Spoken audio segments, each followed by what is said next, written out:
शुक्लांबरधरं विष्णुं शशिवर्णं चतुर्भुजं प्रसन्नवदनं ध्यायेत् सर्वविघ्नोपशान्तये। ॐ चतुर्मूर्तिश्चतुर्बाहुश्चतुर्व्यूहश्चतुर्गतिः चतुरात्माश्चतुर्भावश्चतुर्वेदविदेकपात्। ॐ चतुर्मूर्तिश्चतुर्बाहुश्चतुर्व्यूहश्चतुर्गतिः चतुरात्माश्चतुर्भावश्चतुर्वेदविदेकपात्। ॐ चतुर्मूर्तिश्चतुर्बाहुश्चतुर्व्यूहश्चतुर्गतिः चतुरात्माश्चतुर्भावश्चतुर्वेदविदेकपात्। ॐ चतुर्मूर्तिश्चतुर्बाहुश्चतुर्व्यूहश्चतुर्गतिः चतुरात्माश्चतुर्भावश्चतुर्वेदविदेकपात्। ॐ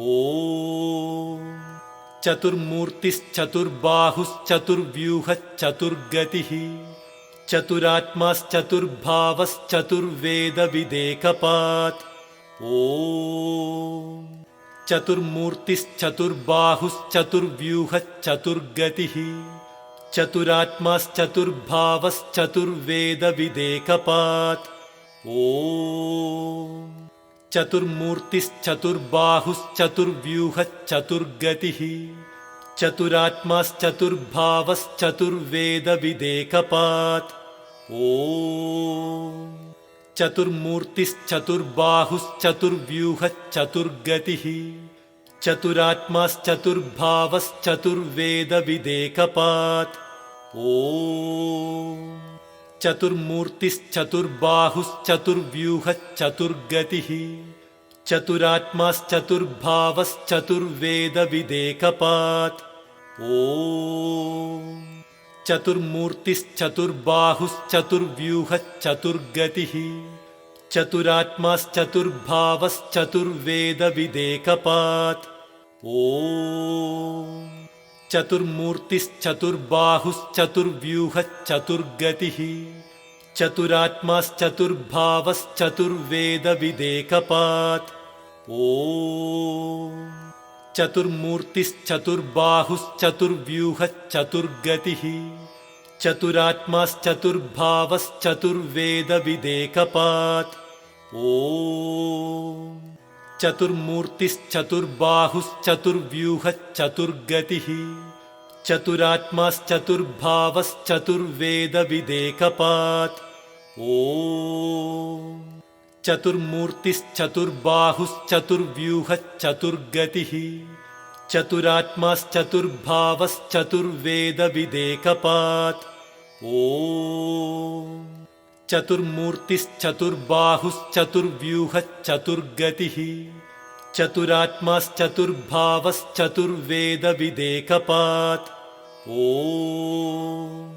चतुर्मूर्तिश्चतुर्बाहुश्चतुर्व्यूहश्चतुर्गतिः चतुरात्माश्चतुर्भावश्चतुर्वेदविदेकपात्। ॐ चतुर्मूर्तिश्चतुर्बाहुश्चतुर्व्यूहश्चतुर्गतिः चतुरात्माश्चतुर्भावश्चतुर्वेदविदेकपात्। ॐ चतुर्मूर्तिश्चतुर्बाहुश्चतुर्व्यूहश्चतुर्गतिः चतुरात्माश्चतुर्भावश्चतुर्वेदविदेकपात्। ॐ चतुर्मूर्तिश्चतुर्बाहुश्चतुर्व्यूहश्चतुर्गतिः चतुरात्माश्चतुर्भावश्चतुर्वेदविदेकपात्। ॐ चतुर्मूर्तिश्चतुर्बाहुश्चतुर्व्यूहश्चतुर्गतिः चतुरात्माश्चतुर्भावश्चतुर्वेदविदेकपात्। ॐ चतुर्मूर्तिश्चतुर्बाहुश्चतुर्व्यूहश्चतुर्गतिः चतुरात्माश्चतुर्भावश्चतुर्वेदविदेकपात्। ॐ चतुर्मूर्तिश्चतुर्बाहुश्चतुर्व्यूहश्चतुर्गतिः चतुरात्माश्चतुर्भावश्चतुर्वेदविदेकपात्। ॐ चतुर्मूर्तिश्चतुर्बाहुश्चतुर्व्यूहश्चतुर्गतिः चतुरात्माश्चतुर्भावश्चतुर्वेदविदेकपात् ॐ चतुर्मूर्तिश्चतुर्बाहुश्चतुर्व्यूहश्चतुर्गतिः चतुरात्माश्चतुर्भावश्चतुर्वेदविदेकपात् ॐ चतुर्मूर्तिश्चतुर्बाहुश्चतुर्व्यूहश्चतुर्गतिः चतुरात्माश्चतुर्भावश्चतुर्वेदविदेकपात् ॐ चतुर्मूर्तिश्चतुर्बाहुश्चतुर्व्यूहश्चतुर्गतिः चतुरात्माश्चतुर्भावश्चतुर्वेदविदेकपात् ॐ चतुर्मूर्तिश्चतुर्बाहुश्चतुर्व्यूहश्चतुर्गतिः चतुरात्माश्चतुर्भावश्चतुर्वेदविदेकपात् ॐ चतुर्मूर्तिश्चतुर्बाहुश्चतुर्व्यूहश्चतुर्गतिः चतुरात्माश्चतुर्भावश्चतुर्वेदविदेकपात् ॐ चतुर्मूर्तिश्चतुर्बाहुश्चतुर्व्यूहश्चतुर्गतिः चतुरात्माश्चतुर्भावश्चतुर्वेदविदेकपात् ॐ चतुर्मूर्तिश्चतुर्बाहुश्चतुर्व्यूहश्चतुर्गतिः चतुरात्माश्चतुर्भावश्चतुर्वेदविदेकपात् ॐ चतुर्मूर्तिश्चतुर्बाहुश्चतुर्व्यूहश्चतुर्गतिः चतुरात्माश्चतुर्भावश्चतुर्वेदविदेकपात् ॐ चतुर्मूर्तिश्चतुर्बाहुश्चतुर्व्यूहश्चतुर्गतिः चतुरात्माश्चतुर्भावश्चतुर्वेदविदेकपात् ॐ चतुर्मूर्तिश्चतुर्बाहुश्चतुर्व्यूहश्चतुर्गतिः चतुरात्माश्चतुर्भावश्चतुर्वेदविदेकपात् ॐ चतुर्मूर्तिश्चतुर्बाहुश्चतुर्व्यूहश्चतुर्गतिः चतुरात्माश्चतुर्भावश्चतुर्वेदविदेकपात् ॐ चतुर्मूर्तिश्चतुर्बाहुश्चतुर्व्यूहश्चतुर्गतिः चतुरात्माश्चतुर्भावश्चतुर्वेदविदेकपात् ॐ चतुर्मूर्तिश्चतुर्बाहुश्चतुर्व्यूहश्चतुर्गतिः चतुरात्माश्चतुर्भावश्चतुर्वेदविदेकपात् ॐ चतुर्मूर्तिश्चतुर्बाहुश्चतुर्व्यूहश्चतुर्गतिः चतुरात्माश्चतुर्भावश्चतुर्वेदविदेकपात् ॐ चतुर्मूर्तिश्चतुर्बाहुश्चतुर्व्यूहश्चतुर्गतिः चतुरात्माश्चतुर्भावश्चतुर्वेदविदेकपात् ॐ चतुर्मूर्तिश्चतुर्बाहुश्चतुर्व्यूहश्चतुर्गतिः चतुरात्माश्चतुर्भावश्चतुर्वेदविदेकपात् ॐ चतुर्मूर्तिश्चतुर्बाहुश्चतुर्व्यूहश्चतुर्गतिः चतुरात्माश्चतुर्भावश्चतुर्वेदविदेकपात् ॐ चतुर्मूर्तिश्चतुर्बाहुश्चतुर्व्यूहश्चतुर्गतिः चतुरात्माश्चतुर्भावश्चतुर्वेदविदेकपात् ॐ चतुर्मूर्तिश्चतुर्बाहुश्चतुर्व्यूहश्चतुर्गतिः चतुरात्माश्चतुर्भावश्चतुर्वेदविदेकपात् ॐ चतुर्मूर्तिश्चतुर्बाहुश्चतुर्व्यूहश्चतुर्गतिः चतुरात्माश्चतुर्भावश्चतुर्वेदविदेकपात् ॐ चतुर्मूर्तिश्चतुर्बाहुश्चतुर्व्यूहश्चतुर्गतिः चतुरात्माश्चतुर्भावश्चतुर्वेदविदेकपात् ॐ चतुर्मूर्तिश्चतुर्बाहुश्चतुर्व्यूहश्चतुर्गतिः चतुरात्माश्चतुर्भावश्चतुर्वेदविदेकपात् ॐ चतुर्मूर्तिश्चतुर्बाहुश्चतुर्व्यूहश्चतुर्गतिः चतुरात्माश्चतुर्भावश्चतुर्वेदविदेकपात् ॐ चतुर्मूर्तिश्चतुर्बाहुश्चतुर्व्यूहश्चतुर्गतिः चतुरात्माश्चतुर्भावश्चतुर्वेदविदेकपात् ॐ चतुर्मूर्तिश्चतुर्बाहुश्चतुर्व्यूहश्चतुर्गतिः चतुरात्माश्चतुर्भावश्चतुर्वेदविदेकपात् ॐ चतुर्मूर्तिश्चतुर्बाहुश्चतुर्व्यूहश्चतुर्गतिः चतुरात्माश्चतुर्भावश्चतुर्वेदविदेकपात् ॐ चतुर्मूर्तिश्चतुर्बाहुश्चतुर्व्यूहश्चतुर्गतिः चतुरात्माश्चतुर्भावश्चतुर्वेदविदेकपात् ॐ चतुर्मूर्तिश्चतुर्बाहुश्चतुर्व्यूहश्चतुर्गतिः चतुरात्माश्चतुर्भावश्चतुर्वेदविदेकपात् ॐ चतुर्मूर्तिश्चतुर्बाहुश्चतुर्व्यूहश्चतुर्गतिः चतुरात्माश्चतुर्भावश्चतुर्वेदविदेकपात् ॐ चतुर्मूर्तिश्चतुर्बाहुश्चतुर्व्यूहश्चतुर्गतिः चतुरात्माश्चतुर्भावश्चतुर्वेदविदेकपात् ॐ चतुर्मूर्तिश्चतुर्बाहुश्चतुर्व्यूहश्चतुर्गतिः चतुरात्माश्चतुर्भावश्चतुर्वेदविदेकपात् ॐ चतुर्मूर्तिश्चतुर्बाहुश्चतुर्व्यूहश्चतुर्गतिः चतुरात्माश्चतुर्भावश्चतुर्वेदविदेकपात् ॐ चतुर्मूर्तिश्चतुर्बाहुश्चतुर्व्यूहश्चतुर्गतिः चतुरात्माश्चतुर्भावश्चतुर्वेदविदेकपात् ॐ चतुर्मूर्तिश्चतुर्बाहुश्चतुर्व्यूहश्चतुर्गतिः चतुरात्माश्चतुर्भावश्चतुर्वेदविदेकपात् ॐ चतुर्मूर्तिश्चतुर्बाहुश्चतुर्व्यूहश्चतुर्गतिः चतुरात्माश्चतुर्भावश्चतुर्वेदविदेकपात् ॐ चतुर्मूर्तिश्चतुर्बाहुश्चतुर्व्यूहश्चतुर्गतिः चतुरात्माश्चतुर्भावश्चतुर्वेदविदेकपात् ॐ चतुर्मूर्तिश्चतुर्बाहुश्चतुर्व्यूहश्चतुर्गतिः चतुरात्माश्चतुर्भावश्चतुर्वेदविदेकपात् ॐ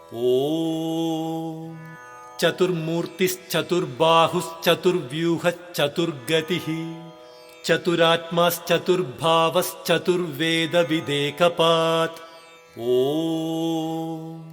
चतुर्मूर्तिश्चतुर्बाहुश्चतुर्व्यूहश्चतुर्गतिः चतुरात्माश्चतुर्भावश्चतुर्वेदविदेकपात् ॐ चतुर्मूर्तिश्चतुर्बाहुश्चतुर्व्यूहश्चतुर्गतिः चतुरात्माश्चतुर्भावश्चतुर्वेदविदेकपात् ॐ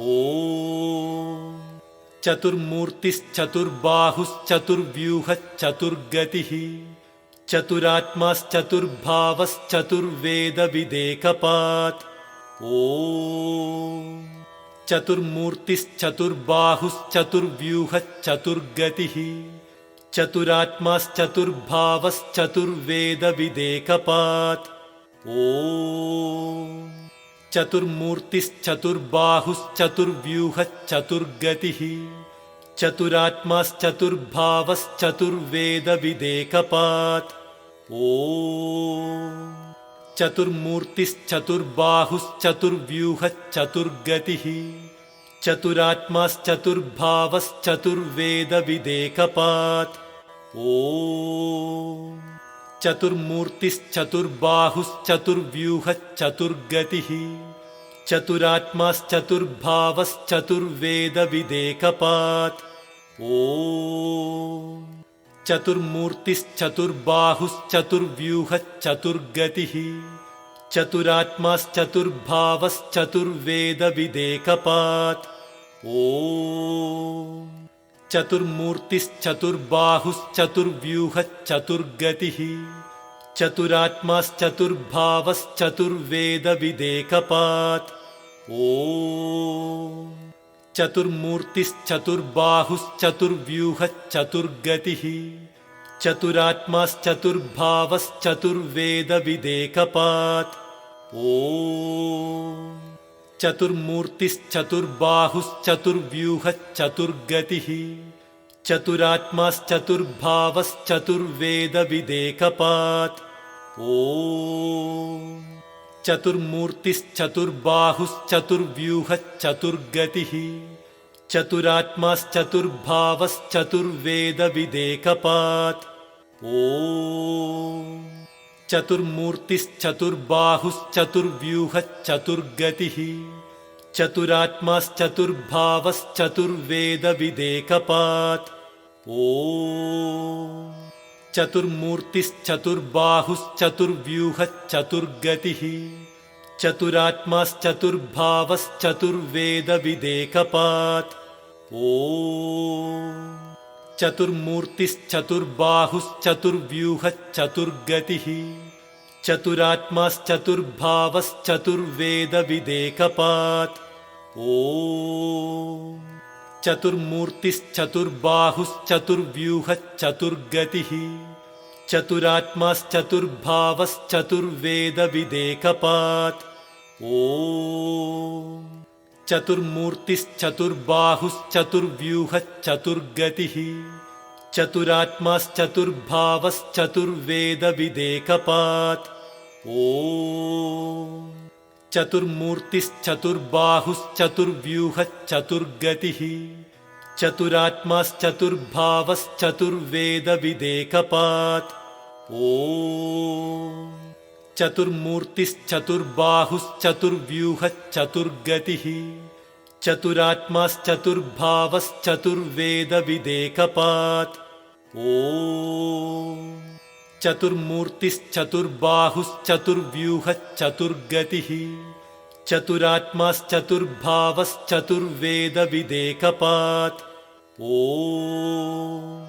चतुर्मूर्तिश्चतुर्बाहुश्चतुर्व्यूहश्चतुर्गतिः चतुरात्माश्चतुर्भावश्चतुर्वेदविदेकपात् ॐ चतुर्मूर्तिश्चतुर्बाहुश्चतुर्व्यूहश्चतुर्गतिः चतुरात्माश्चतुर्भावश्चतुर्वेदविदेकपात् ॐ चतुर्मूर्तिश्चतुर्बाहुश्चतुर्व्यूहश्चतुर्गतिः चतुरात्माश्चतुर्भावश्चतुर्वेदविदेकपात् ॐ चतुर्मूर्तिश्चतुर्बाहुश्चतुर्व्यूहश्चतुर्गतिः चतुरात्माश्चतुर्भावश्चतुर्वेदविदेकपात् ॐ चतुर्मूर्तिश्चतुर्बाहुश्चतुर्व्यूहश्चतुर्गतिः चतुरात्माश्चतुर्भावश्चतुर्वेदविदेकपात् ॐ चतुर्मूर्तिश्चतुर्बाहुश्चतुर्व्यूहश्चतुर्गतिः चतुरात्माश्चतुर्भावश्चतुर्वेदविदेकपात् ॐ चतुर्मूर्तिश्चतुर्बाहुश्चतुर्व्यूहश्चतुर्गतिः चतुरात्माश्चतुर्भावश्चतुर्वेदविदेकपात् ॐ चतुर्मूर्तिश्चतुर्बाहुश्चतुर्व्यूहश्चतुर्गतिः चतुरात्माश्चतुर्भावश्चतुर्वेदविदेकपात् ॐ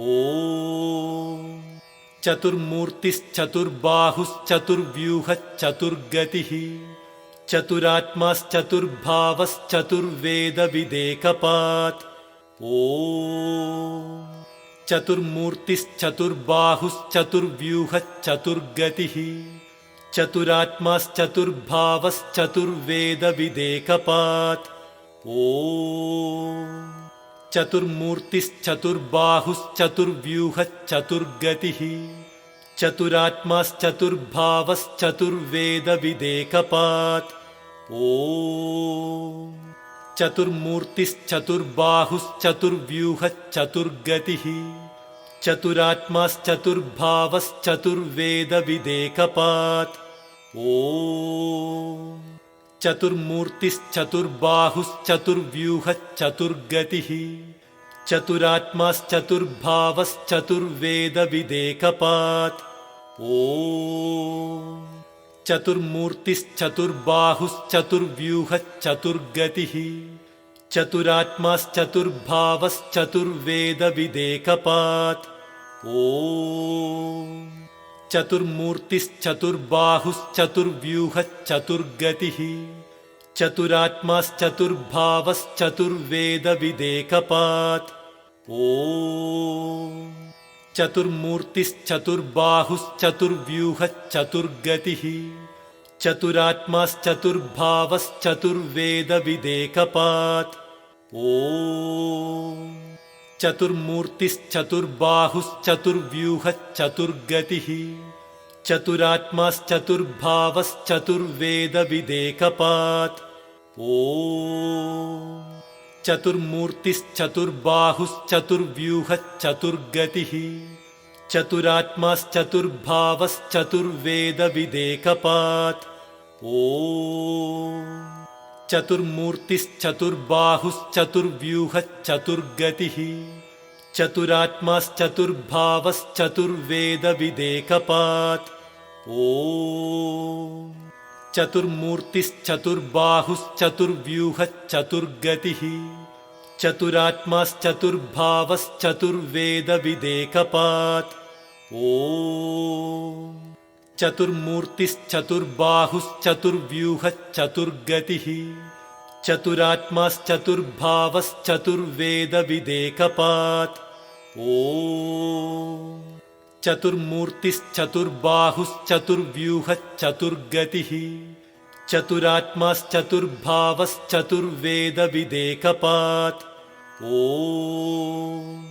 चतुर्मूर्तिश्चतुर्बाहुश्चतुर्व्यूहश्चतुर्गतिः चतुरात्माश्चतुर्भावश्चतुर्वेदविदेकपात् ॐ चतुर्मूर्तिश्चतुर्बाहुश्चतुर्व्यूहश्चतुर्गतिः चतुरात्माश्चतुर्भावश्चतुर्वेदविदेकपात् ॐ चतुर्मूर्तिश्चतुर्बाहुश्चतुर्व्यूहश्चतुर्गतिः चतुरात्माश्चतुर्भावश्चतुर्वेदविदेकपात् ॐ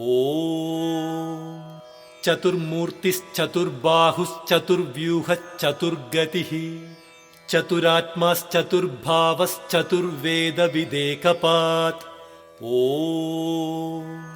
चतुर्मूर्तिश्चतुर्बाहुश्चतुर्व्यूहश्चतुर्गतिः चतुरात्माश्चतुर्भावश्चतुर्वेदविदेकपात् ॐ नमः इति।